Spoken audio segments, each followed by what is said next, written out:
Hello friends, good morning every one. வாங்க எம்செக்ஸ் market பற்றி discuss பண்ணலாம். யூஎஸ் ஆயில் நமக்கு ஃப்ரைடே எந்த மாதிரி மூவ்மெண்ட் கொடுத்துருந்தது அப்படின்னா கொஞ்சம் டிமாண்ட் ஜோன் தான். ஏன்னா சவுதி அரேபியா $150 வரைக்கும் போகும்னு சொல்லிட்டு அனௌன்ஸ்மெண்ட் பண்ணியிருந்தாங்க.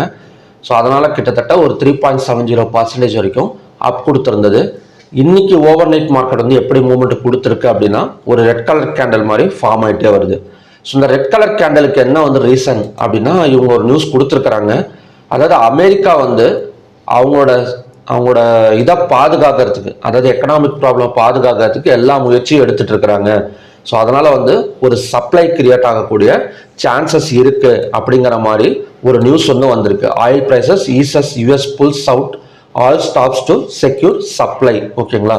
ஸோ இதன் மூலயமா கொஞ்சம் செல்லிங் ப்ரெஷரில் நமக்கு ஓப்பனிங் கொடுத்துருக்குறாங்க.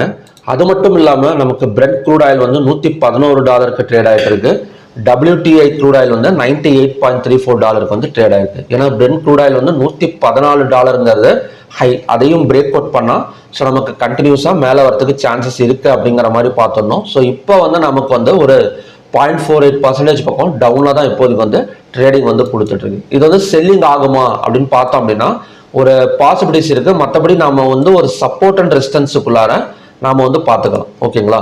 இப்போ சப்போர்ட் அண்ட் ரெசிஸ்டன்ஸ் என்ன அப்படின்னா 8,807 ஸோ நமக்கான சப்போர்ட் ஜோன். ஸோ அதே மாதிரி ரெசிஸ்டன்ஸுங்கிறது ஆல்ரெடி பார்த்தீங்கன்னா இந்த ஹை 9,422 நமக்கு ரெசிஸ்டன்ஸ் எடுக்கலாம். இல்லை அப்படின்னா ஒரு ட்ரெண்ட் லைன் ட்ரா பண்ணிக்கோங்க. ஸோ நமக்கு ஒரு 2 ஸ்பைக் கிரியேட் ஆயிருக்கும். இந்த இடத்துல உங்களுக்கு மார்க் பண்ணி காட்டுறேன். இந்த ஜோன் பார்த்தீங்க அப்படின்னா நமக்கு ஒரு 2 ஸ்பைக் கிரியேட் ஆயிருக்கும். ஸோ இந்த 2 ஸ்பைக்கையும் ஹையையும் நம்ம ட்ரெண்ட் லைனில் ட்ராப் பண்ணோம் அப்படின்னா ஸோ நமக்கு இந்த ஹை வரைக்கும் மறுபடியும் ஒரு நல்ல ஃபால் எடுக்கிறதுக்கான சான்சஸ் இருக்கு. ஸோ பிரேக் அவுட்டுங்கிறது நான் எதுவுமே ட்ராப் பண்ணலை. ஏன்னா காலையில் கண்டிப்பாக கொஞ்சம் வாலட்டிலிட்டியாக தான் இருக்கும். ஸோ அதனால் எக்ஸாக்டாக ஒரு சப்போர்ட் அண்ட் ரெசிஸ்டன்ஸ் வந்தால் அந்த டைமில் ஃபோக்கஸ் பண்ணுறது கொஞ்சம் பெட்டர் ரிசல்ட்ஸ் கொடுக்கும். 9,422 ரெசிஸ்டன்ஸ், இல்லைன்னா இந்த ட்ரெண்ட் லைன் ரெசிஸ்டன்ஸ் இறங்கிறதுக்கு சான்சஸ் இருக்குது. அப்படி இல்லை அப்படின்னா 8,807 வரைக்கும் மறுபடியும் மேலே வரதுக்கான பாசிபிலிட்டிஸ் நமக்கு க்ரூட் ஆயில் இருக்கு. Next natural gas. இப்போ நேச்சுரல் கேஸில் buy side and sell side break out point நோட் பண்ணியிருக்கேன். அதாவது 294.4 buy side break out point. அதே மாதிரி 285.9 sell side break out point. ஓகேங்களா? ஸோ இதோட நெக்ஸ்ட் ரெசிஸ்டன்ஸ் அண்ட் சப்போர்ட் எந்த இடத்துல இருக்கும் அப்படின்னா ஸோ 269 ஒரே நிமிஷம், இந்த zone 271.4 support zone, 307.9 resistance, 294.7 break out பண்ணால் 307 வரைக்கும் பாசிபிலிட்டிஸ் இருக்கு. அதே மாதிரி 285.9 பிரேக் அவுட் பண்ணால் 271.4 வரைக்கும் நமக்கு கீழே இறங்கி மறுபடியும் மேலே வரதுக்கான சான்சஸ் இருக்கு. எப்படியும் நேச்சுரல் கேஸை பொறுத்த வரைக்கும் நம்ம ஒன் டே கேண்டில் பார்த்தா கூட ஒரு வாலட்டிலிட்டி தான். அதாவது ஒரு குறிப்பிட்ட சப்போர்ட் அண்ட் ரெசிஸ்டன்ஸுக்குள்ளார தான் போயிட்டு இருக்கே தவிர இன்னும் பெரிய அளவில் பிரேக் அவுட் நடக்கலை. ஓகேங்களா? Next gold. இப்போ கோல்டு பார்த்தீங்க அப்படின்னா செல்லிங் ப்ரெஷரில் தான். ஆல்ரெடி கோல்டு செல்லிங் ப்ரெஷரில் தான் இருக்கு. இப்போ மறுபடியும் பார்த்தீங்க அப்படின்னா ஒரு 1.79% கோல்டு அண்ட் சில்வர் செல்லிங் ப்ரெஷரில் தான் போயிட்டு இருக்கு. இப்போ சில்வர் எடுத்துக்கிட்டோம் அப்படின்னா நமக்கு ஒரு டபுள் பாட்டம் சப்போர்ட் எடுத்துட்டு மேலே இருக்கு ஃபாரெக்ஸில். ஸோ $66.64 ஒரு டபுள் பாட்டம் சப்போர்ட் எடுத்துட்டு நமக்கு ரிட்டர்ன் ஆகிட்டு இருக்கு. ஸோ அதனால சில்வரோட பை சைட் பிரேக் அவுட் பாயிண்ட்ங்கிறது 2,29,386. இந்த இடத்த பிரேக் அவுட் பண்ணால் ஸோ நமக்கு கண்டினியூஸாக கொஞ்சம் 2,42,921 வரைக்கும் வரதுக்கான ஒரு பாசிபிலிட்டிஸ் நமக்கு இருக்கு. ஓகேங்களா? ஸோ மற்றபடி இந்த இடம் வந்தால் நமக்கு again double bottom support work out ஆகும். 2,14,188. ரெசிஸ்டன்ஸுங்கிறது 2,42,921. Next gold. இப்போ கோல்டு எடுத்துக்கிட்டா கூட பை சைட் பிரேக் அவுட் பாயிண்ட்ங்கிறது 1,45,794. ரெசிஸ்டன்ஸுங்கிறது 1,50,741. சப்போர்ட்டுங்கிறது 1,41,111. ஓகேங்களா? நெக்ஸ்ட் காப்பருக்கு பார்க்கலாம். இப்போ காப்பர் எடுத்துக்கிட்டா நமக்கு பை சைடு தான். அதாவது நமக்கு எக்ஸாக்டா ஒரு சப்போர்ட் டச் பண்ணிட்டு மேலே வந்திருக்கு. So by side break out பாயிண்ட்ங்கிறது 1,134. ஸோ இதை பிரேக் அவுட் பண்ணால் 1,215 வரைக்கும் வரதுக்கான பாசிபிலிட்டிஸ் இன்னைக்கு காப்பரில் இருக்கு. ஸோ ஓவராலாக எம்சிஎக்ஸ் கொஞ்சம் ரெக்கவரி எதிர்பார்க்கலாம். ஏன்னா கோல்டு சில்வர் எல்லாமே கொஞ்சம் அதாவது ஒரு டபுள் பாட்டம் சப்போர்ட் எடுத்துட்டு இருக்கனால அந்த இடத்துல மட்டும் கொஞ்சம் வந்து நம்ம வந்து ஒரு ரெக்கவரி அப் டு ரெசிஸ்டன்ஸ் வரைக்கும் நம்ம வந்து எதிர்பார்க்கலாம் மார்னிங் டைமில். ஸோ ஈவினிங் டைம் மறுபடியும் செல் ஆகக்கூடிய சான்சஸ் இருக்குது. ஸோ நான் ஈவினிங் வீடியோவில் ஏதாவது பேட்டர்ன் கிரியேட் ஆயிருந்தால் மறுபடியும் நான் வந்து அப்டேட் பண்ணுறேன். ஓகேங்களா? ஸோ ஓகே ஃப்ரெண்ட்ஸ், இதான் பார்த்தீங்கன்னா மார்னிங் கண்டிஷன்ஸ். நெக்ஸ்ட் பார்த்தோம் அப்படின்னா கிஃப்டி நிஃப்டி. இப்போ கிஃப்டி நிஃப்டி எப்படிங்க ஓப்பன் ஆயிருக்கு?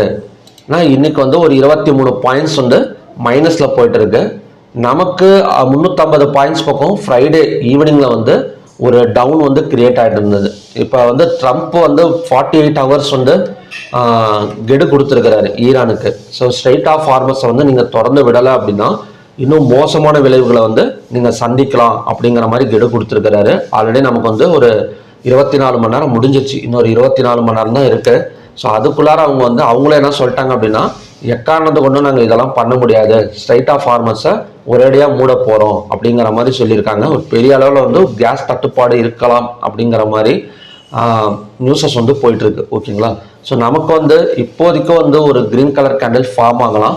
பட் இந்த ஸ்ட்ரைட் ஆஃப் ஃபார்மர்ஸ் க்ளோஸ்னால நமக்கு இந்த இடத்துல இப்போ கூடாயிலெல்லாம் நான் ஒரு ரெசிஸ்டன்ஸ் சொன்னேன் பார்த்தீங்களா? ஸோ அந்த ரெசிஸ்டன்ஸ் இதெல்லாம் தாண்டி பிரேக் அவுட் ஆகிறதுக்கும் சான்சஸ் வந்து இருக்குது. ஸோ நியூஸஸை பேஸ் பண்ணி இப்போதைக்கு நம்ம இந்த இடத்த வந்து ஒரு ரெசிஸ்டன்ஸாக வந்து பார்க்கலாம். ஓகேங்களா? 24 பாயிண்ட்ஸ் வந்து நெகட்டிவில் போயிட்டுருக்கு. ஒரு கேப் டவுன் பாசிபிலிட்டிஸ் இருக்குது. கேப் டவுன் ஓப்பன் ஆனால் கூட ஃப்ரைடேவோட லோ மறுபடியும் ரெசிஸ்டன்ஸ் எடுத்து கீழே இறங்கிறதுக்கு சான்சஸ் இருக்குது. ஸோ இதுதான் பார்த்தீங்கன்னா இன்றைக்கான GIFT Nifty conditions. Nifty and bank Nifty gap down open, gap filling and return back அப்படிங்கிற மாதிரி நாம் வந்து சொல்லலாம். நெக்ஸ்ட் வந்து MSCI அப்படின்னு ஒன்று இருக்குங்க. ஸோ நிறைய பேருக்கு தெரிஞ்சிருக்கும், சில பேருக்கு வந்து தெரிஞ்சிருக்காது. MSCI வேர்ல்டுங்கிறது என்ன அப்படின்னா ஒரு குளோபல் இண்டெக்ஸ் அப்படின்னு சொல்லுவாங்க. இப்போ வந்து நமக்கு வந்து பேங்க் நிஃப்டி இப்போ இது எடுத்துக்கிட்டோம் அப்படின்னா இண்டெக்ஸ் அண்ட் சென்செக்ஸ் அப்படின்னு சொல்லுவாங்க. சென்செக்ஸுங்கிறது நம்ம இந்தியாவோடது. ஓகேங்களா? ஸோ இந்த மாதிரி வந்து வேர்ல்டுக்கே வந்து ஒரு சென்செக்ஸ் மாதிரி இண்டெக்ஸ் மாதிரி இருக்குது. ஸோ அதுதான் MSCI அப்படின்னு சொல்லுவாங்க. ஸோ நம்ம ஒவ்வொரு குளோபல் மார்க்கெட்டாக, அதாவது ஜப்பானில் என்ன நடக்குது, சைனாவில் என்ன நடக்குது, இதில் என்ன நடக்குது, அதில் என்ன நடக்குதுன்னு பார்க்கறத விட இந்த MSCI சார்ட்டை ஒரு தடவை பார்த்துட்டா வேர்ல்டில் எப்படி இருக்குது அப்படிங்கிற மாதிரி நம்ம வந்து பார்த்துக்கலாம். ஸோ இதை நான் டெய்லியுமே நம்ம இதை பார்க்கலாம். ஏன்னா இது பார்த்தீங்கன்னா ஒரு தெளிவு வந்து கிடைச்சிடும். ஓகேங்களா? இப்போ MSCIயில் எப்படி இருக்குது அப்படின்னா கிட்டத்தட்ட 4235 மைனஸில் கிட்டத்தட்ட -9 பாயிண்ட்ஸ் வந்து நமக்கு வந்து டவுனில் வந்து இருக்குது குளோபல் மார்க்கெட்ஸ். ஓகேங்களா? ஸோ இதுவும் கொஞ்சம் வாட்ச் பண்ண ரொம்ப தேவை கிடையாது. ஒரு என்ன சொல்கிறது அப்படின்னா வேர்ல்டு மார்க்கெட்டில் போயிட்டு தனித்தனியாக நம்ம பார்க்கறத விட ஓவராலாக ஒரு வேர்ல்டு மார்க்கெட் வந்து எப்படிங்க இருக்குது அப்படின்னா இதை நம்ம வந்து பார்த்துக்கணும். பட் இதை வச்சு ஏதாவது ஒரு டிசிஷன் எடுத்து ட்ரேட் பண்ண முடியுமானா கண்டிப்பாக கிடையாது. ஜஸ்ட் ஒரு என்ன சொல்கிறதுனா ஒரு ஐடியாக்காக. ஓகேங்களா? ஸோ நம்ம ஒவ்வொன்றா போயிட்டு பார்ப்போம். இப்போ ஜப்பான் மார்க்கெட்டில் என்ன நடக்குது, சைனாவில் என்ன நடக்குது அப்படின்னு சொல்லி நம்ம பார்த்தா நம்ம கன்ஃபியூஷனாக இருக்கும். ஓவராலாக இப்போ வேர்ல்டு மார்க்கெட் ஒரு 9 பாயிண்ட் மைனஸில் போயிட்டு இருக்கு, ஒரு 0.21% வந்து நெகட்டிவ்ல போயிட்டு இருக்கு அப்படின்னா ஒரு ஐடியாக்காக. ஓகேங்களா? ஓகே. ஸோ ஓகே ஃப்ரெண்ட்ஸ், இதுதான் பார்த்தீங்கன்னா இன்னைக்கான கண்டிஷன்ஸ். கிஃப்டி நிஃப்டி ரெக்கவரி ஆகிற மாதிரி தெரியுது, ஆனால் ரெக்கவரி ஆகுமான்னு தெரியல. 21 பாயிண்ட்ஸ் நெகட்டிவ்ல போயிட்டு இருக்கனால ஆல்ரெடி 350 பாயிண்ட்ஸ் ஒரு gap down and gap filling and return வந்து பாசிபிலிட்டிஸ் வந்து இருக்கு. ஸோ ஓகே ஃப்ரெண்ட்ஸ், மறுபடியுமே பார்த்தீங்க அப்படின்னா நாளைக்கு மார்னிங் வீடியோவில் வந்து மீட் பண்ணுறேன். Thank you very much.